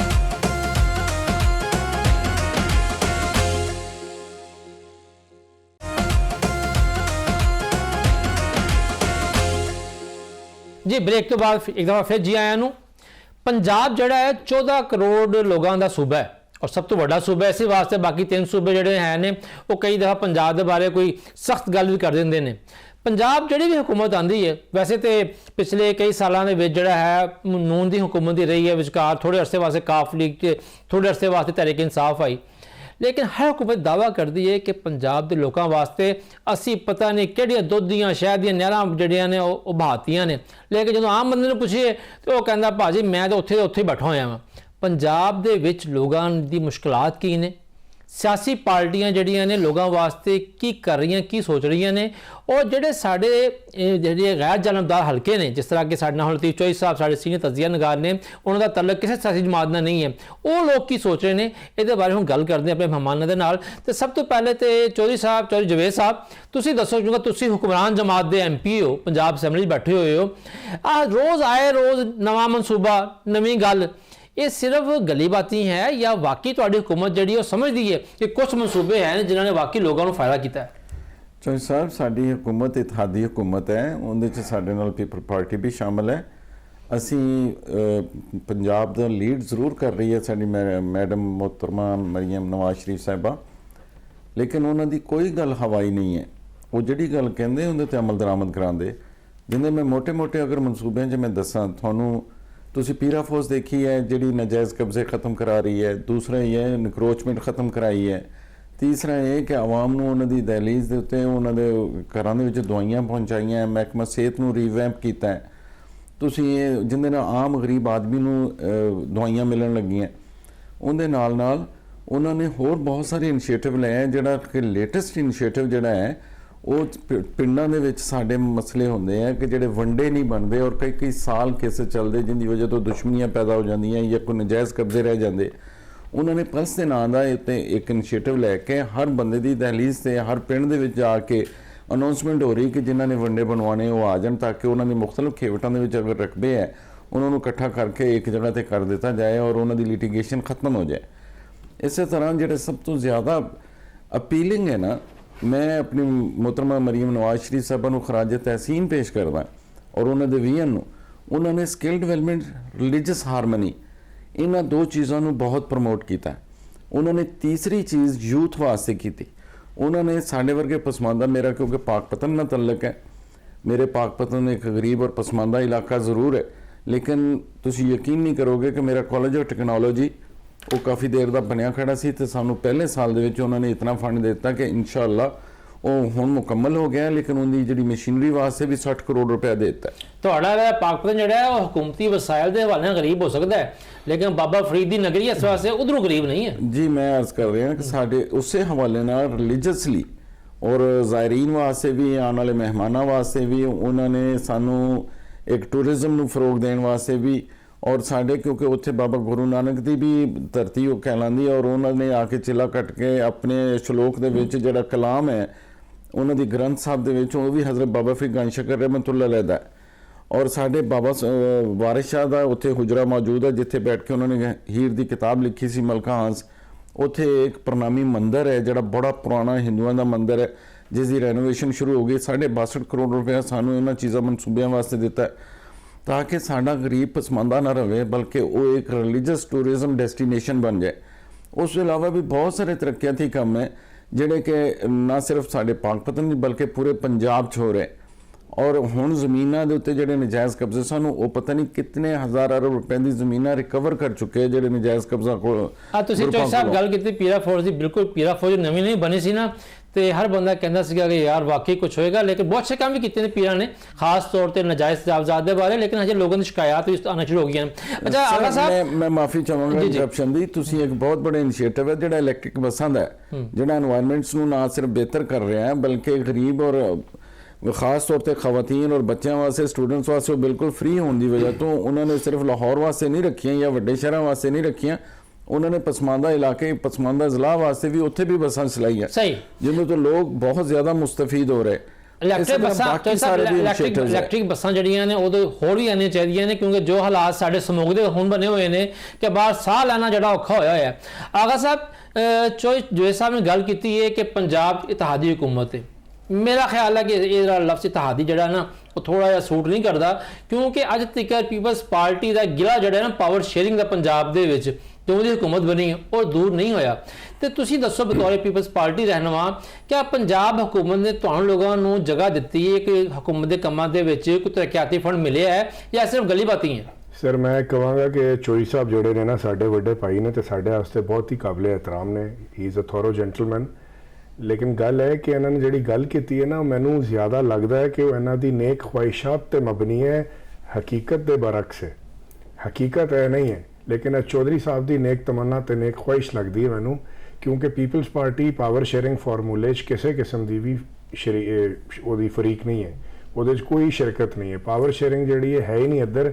ਟੋਟਲ ਜਿਹੜਾ ਸੈਂਟਰਲਾਈਜ਼ਡ ਕੰਟਰੋਲ ਹੈ ਨਾ ਉਹ ਮਰੀਮ ਬੀਬੀ ਤੇ ਉਹਨਾਂ ਦੀ ਕਾਬੀਨਾ ਦੇ ਕੋਲ ਹੈ। ਬਾਕੀ ਗਵਰਨਰ ਸਾਹਿਬ ਸਾਡੇ ਜ਼ਰੂਰ ਨੇ, ਲੇਕਿਨ ਤੁਹਾਨੂੰ ਪਤਾ ਹੈ ਜਿਹੜਾ ਚੀਫ ਐਗਜ਼ੈਕਟਿਵ ਹੈ ਉਹ ਸੂਬੇ ਦਾ, that happens to be the chief minister, ਉਹ ਤੇ ਫਿਰ ਉਹੀ ਨੇ। ਤੇ ਸਾਡੇ ਕੋਲ ਕੋਈ ਪਾਵਰ ਸ਼ੇਅਰਿੰਗ ਦੀ ਜਿਹੜੀ ਹੈ ਨਾ ਪ੍ਰੋਪਰ ਤਰਤੀਬ ਸਾਡੀ ਜਮਾਤ ਦੇ ਕਰਾਂਗਾ। ਸੌਰੀ ਫॉर ਇੰਟਰਪਸ਼ਨ, ਲੇਕਿਨ ਤੁਹਾਡੇ ਵੋਟ ਵੀ ਸ਼ਾਮਲ ਸਨ ਜਿਸ ਦਿਨ ਵਜ਼ੀਰ ਆਲਾ ਦਾ ਇਲੈਕਸ਼ਨ ਹੋਇਆ ਔਰ ਤੁਹਾਡੀ ਹਕੂਮਤ ਪੀਪਲ ਪਾਰਟੀ ਨੇ ਸਪੋਰਟ ਕੀਤਾ, ਔਰ ਇਸ ਵਾਸਤੇ ਮੈਂ ਉਸ ਰੈਫਰੈਂਸ ਨਾਲ ਗੱਲ ਕੀਤੀ ਹੈ ਕਿ ਸਾਡੀ ਇਤਿਹਾਦੀ ਹਕੂਮਤ ਯਕੀਨਨ ਆਪਣੀ ਨੇਕ ਖਵਾਇਸ਼ ਦਾ ਇਜ਼ਹਾਰ ਕੀਤਾ ਹੈ ਉੱਤੇ ਸਿਰ ਅੱਖਾਂ ਤੇ। ਲੇਕਿਨ ਜਿਹੜੀ ਹਕੀਕਤ ਹੈ ਇਹ ਹੋਈ ਹੈ ਕਿ ਪਾਕਿਸਤਾਨ ਪੀਪਲਸ ਪਾਰਟੀ ਨੂੰ ਪਾਵਰ ਸ਼ੇਅਰਿੰਗ ਫਾਰਮੂਲੇ 'ਚ ਨਹੀਂ ਪਾਇਆ ਗਿਆ। ਸਹੀ, ਕਦੀ ਬਾਤੀ ਲਾਰਾ ਲਾਇਆ ਗਿਆ, ਲੇਕਿਨ ਅਸੀਂ ਵੀ ਸੱਚੀ ਗੱਲ ਪੁੱਛੋ ਤੇ ਅਸੀਂ ਲਾਰੇ ਮਗਰ ਨਹੀਂ ਲੱਗੇ। ਅਸੀਂ ਆਪ ਮੁਲਕੀ ਮਫਾਦ ਵਾਸਤੇ ਤੇ ਜਮਹੂਰੀ ਨਿਜ਼ਾਮ ਨੂੰ ਜਿਹੜਾ ਮਜ਼ੀਦ ਮਜ਼ਬੂਤ ਕਰਨ ਵਾਸਤੇ, ਉਹਦੇ ਇਸਤਕਾਮ ਵਾਸਤੇ ਅਸੀਂ ਆਪ ਚੁੱਪ ਕਰਕੇ ਚਲੋ ਕਹਿਣਾ ਕਿ ਚਲੋ ਜੀ ਨਿਜ਼ਾਮ ਚੱਲਦਾ ਪਿਆ ਠੀਕ ਹੈ। ਅਦਰਵਾਈਜ਼ ਪਾਕਿਸਤਾਨ ਪੀਪਲਸ ਪਾਰਟੀ ਜਿਹੜੀ ਕਿਸੇ ਕਿਸਮ ਦੀ ਵੀ ਬੈਨੀਫੀਸ਼ੀਅਰੀ ਨਹੀਂ ਹੈ। ਸਹੀ। ਅੱਛਾ ਲਤੀਫ ਚੋਈ ਸਾਹਿਬ, ਇਹ ਤੇ ਦੋਨੋਂ ਜ਼ਾਹਰੀ ਗੱਲ ਹੈ ਕਿ ਸਿਆਸੀ ਜਮਾਤਾਂ ਤਲਕ ਰੱਖਦੇ ਨੇ, ਪੰਜਾਬ ਦੇ ਹਵਾਲੇ ਦੇ ਨਾਲ ਆਪਣੀ ਆਪਣੀ ਰਾਏ ਹੈ।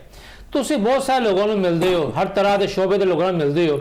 ਇਹ ਦੱਸੋ ਕਿ ਪੰਜਾਬ ਦਾ ਜਿਹੜਾ ਆਮ ਬੰਦਾ ਹੈ, ਆਮ ਰਹਿਣ ਵਾਲਾ ਹੈ, ਸਾਡਾ ਕਿਸਾਨ ਭਰਾ ਹੈ, ਪਿੰਡਾਂ ਥਾਵਾਂ ਦੇ ਲੋਕ ਨੇ, ਸ਼ਹਿਰਾਂ ਦੇ ਲੋਕ ਨੇ, ਕਿਆ ਉਹ ਹਕੂਮਤ ਦੇ ਕੰਮਾਂ ਤੇ ਰਾਜ਼ੀ ਨੇ ਜਾਂ ਉਹਨਾਂ ਨੂੰ ਕੁਝ ਵੀ ਲੱਭ ਰਿਹਾ? ਦੇਖੋ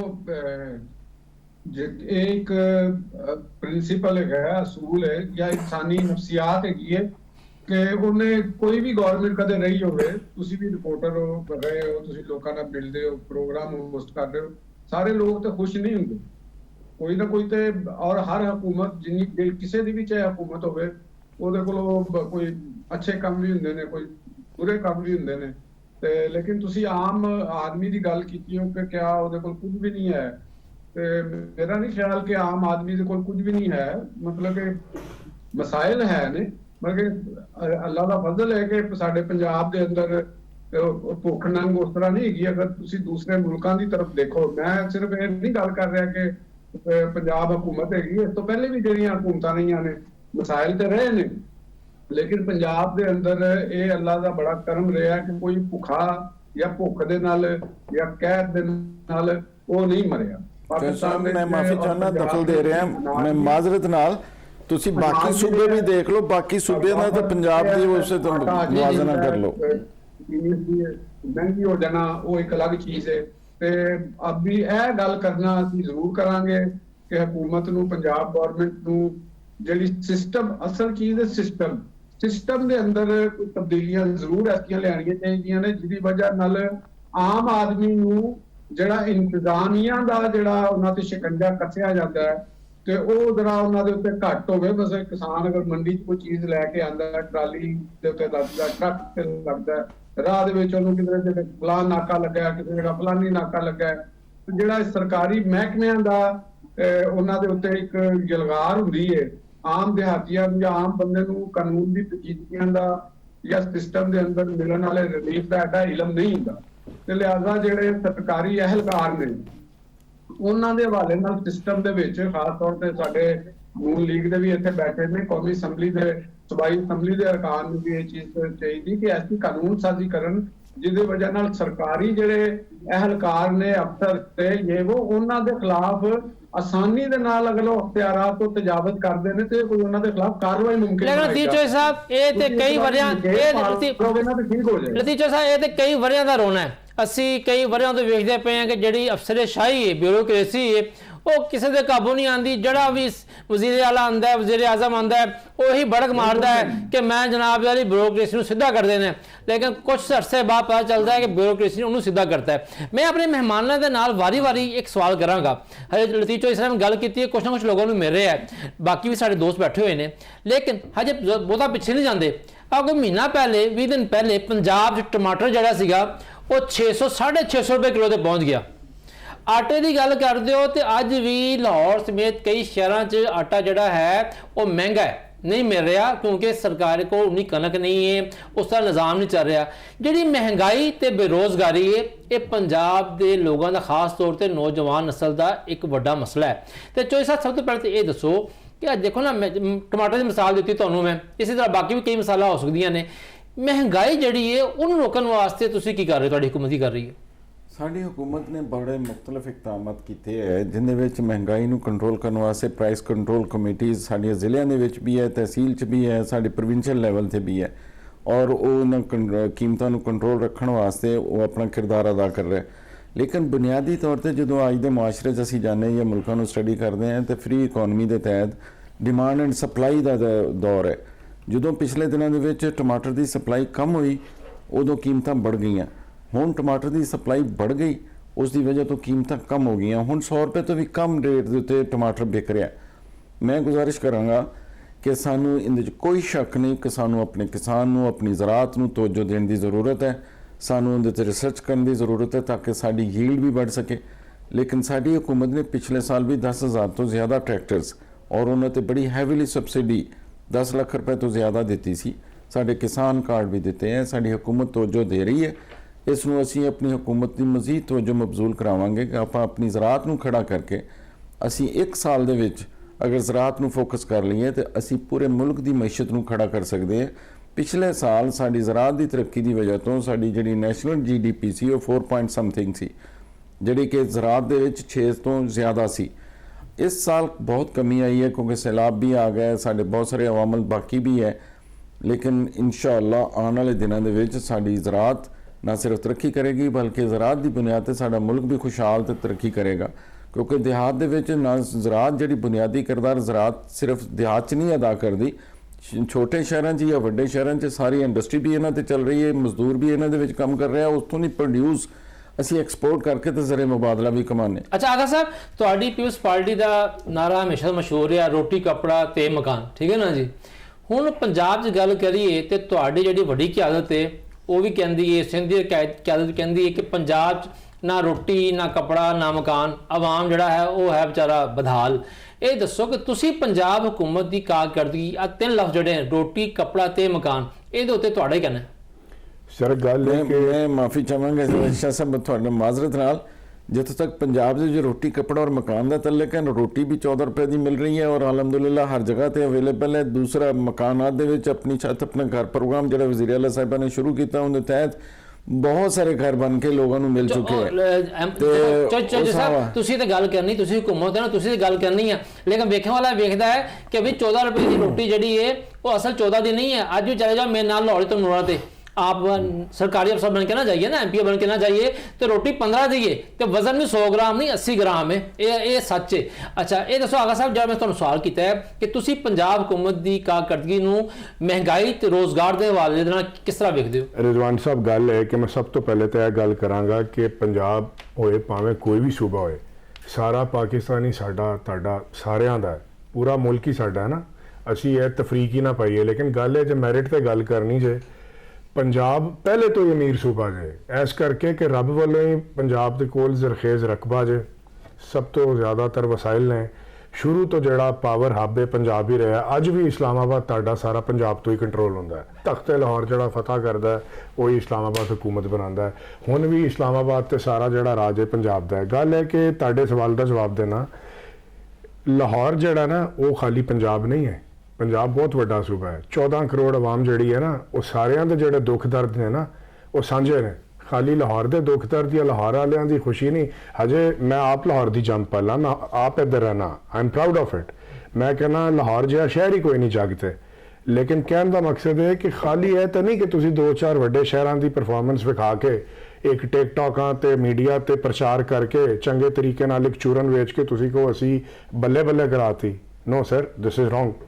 कहने का मकसद है कि पूरा पाकिस्तान जड़ा ना खुशहाल होना चाहिए। असी हर सूबे वास्ते हर जिथे जिथे असी कुछ कर सकते हैं सानू करना चाहिए, क्योंकि असी पाकिस्तानी पहले हैं, बाद विचों पंजाबी, सिंधी, बलोची ते पख्तून। बिल्कुल सही। लतीफ जॉय साहब, मेरा भी तुहाडे नाल यही गल है कि असी पंजाब हुकूमत नूं अगर रोजगार ते महंगाई के हवाले नाल वेखीए तो तुसी की वेखदे हो कि कित्थे बेहतरी आई है, कित्थे मजीद बेहतरी आनी चाहिए है? जिहड़ी आगा साहब ने गल की है कि सिर्फ लाहौर पंजाब नहीं है, और ये नून लीग तो हमेशा तनकीद रही है कि नून लीग जी है और लाहौर नूं ते बेतहाशा फंड दिंदी है, पर बाकी शहर खास तौर पर जनूबी पंजाब जोड़ा है वो जो नज़रअंदाज हो जाता है। तुसी इस बारे की कहते हो? देखो गल हैगी है कि बज़ाहिर सानू ये गल अच्छी लगती है, लेकिन ਅਸੀਂ अगर गौर करते हैं ना तो दुनिया ਦੇ ਵਿੱਚ जिन्ने भी मैगा सिटीज़ ने, ਵੱਡੇ शहर ने, ਉੱਥੇ हमेशा बजट ज्यादा खर्च ਹੁੰਦਾ है, और ਉਹਨਾਂ ਦੇ ਕਿਉਂਕਿ ਉਹਦੇ ਇਨਫਰਾਸਟ੍ਰਕਚਰ ਜ਼ਿਆਦਾ ਜ਼ਰੂਰਤ ਹੁੰਦੀ ਹੈ।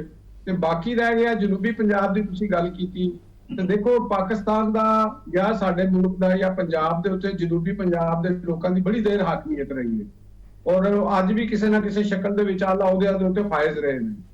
ਤਰੱਕੀਆਤੀ ਫੰਡ ਵੀ ਉਹਨਾਂ ਨੂੰ ਮਿਲਦੇ ਰਹੇ ਨੇ, ਹਰ ਚੀਜ਼ ਵੀ ਉਹਨਾਂ ਨੂੰ ਮਿਲਦੀ ਰਹੀ ਹੈ, ਤੇ ਲੇਕਿਨ ਅਗਰ ਉਹ ਆਪਣੇ ਫੰਡ ਨੂੰ ਨਹੀਂ ਲਾ ਸਕੇ ਆਪਣੇ ਜਨੂਬੀ ਪੰਜਾਬ ਦੇ ਅੰਦਰ, ਉਹ ਮਿਡਲ ਕਲਾਸ ਨੂੰ ਐਸੇ ਇਕਦਾਮਾਤ ਨਹੀਂ ਕਰਦੇ ਜਾਂ ਉਹਨਾਂ ਨੂੰ ਅਸੈਂਬਲੀ ਦੇ ਵਿੱਚ ਨਹੀਂ ਲਿਆਂਦੇ, ਵਜ਼ੀਰ ਆਲਾ ਕੋਲ ਮਨਜ਼ੂਰ ਨਹੀਂ ਕਰਾਉਂਦੇ ਕਿ ਮਿਡਲ ਕਲਾਸ ਵਧੇ, ਮਿਡਲ ਕਲਾਸ ਵਧੇਗੀ ਤੇ ਚੀਜ਼ਾਂ ਅੱਗੇ ਵਧਣਗੀਆਂ ਨਾ।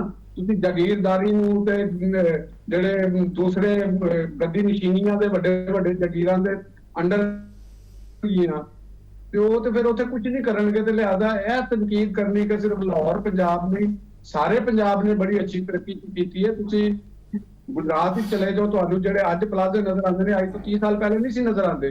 ਫੈਸਲਾਬਾਦ ਵਿੱਚ ਚਲੇ ਜਾਓ तो ਅੱਜ ਜੋ ਸੂਰਤ ਹਾਲ ਹੈ ਉਹ 30 ਸਾਲ ਪਹਿਲੇ ਨਹੀਂ ਸੀ। ਮੁਲਤਾਨ 'ਚ ਚਲੇ ਜਾਓ, ਮੁਲਤਾਨ 'ਚ ਜੋ 30 ਸਾਲ ਪਹਿਲੇ ਸੂਰਤ ਹਾਲ ਸੀ ਅੱਜ ਮੁਲਤਾਨ ਮਾਸ਼ਾਅੱਲਾ ਬਹੁਤ ਅੱਛੇ ਤਰੀਕੇ ਨਾਲ ਅੱਗੇ ਜਾ ਰਿਹਾ ਹੈ। ਗੁਜਰਾਂਵਾਲਾ ਦੇ ਦੇਖ ਲਓ, ਸਾਰੇ ਸ਼ਹਿਰਾਂ ਨੇ, ਰਾਵਲਪਿੰਡੀ ਦੇਖ ਲਓ, ਆਪਣੇ ਆਪਣੇ ਹਿਸਾਬ ਦੇ ਨਾਲ ਆਪਣੀ ਆਪਣੀ ਪੋਟੈਂਸ਼ੀਅਲ ਦੇ ਮੁਤਾਬਕ ਤਰੱਕੀ ਕੀਤੀ ਹੈ।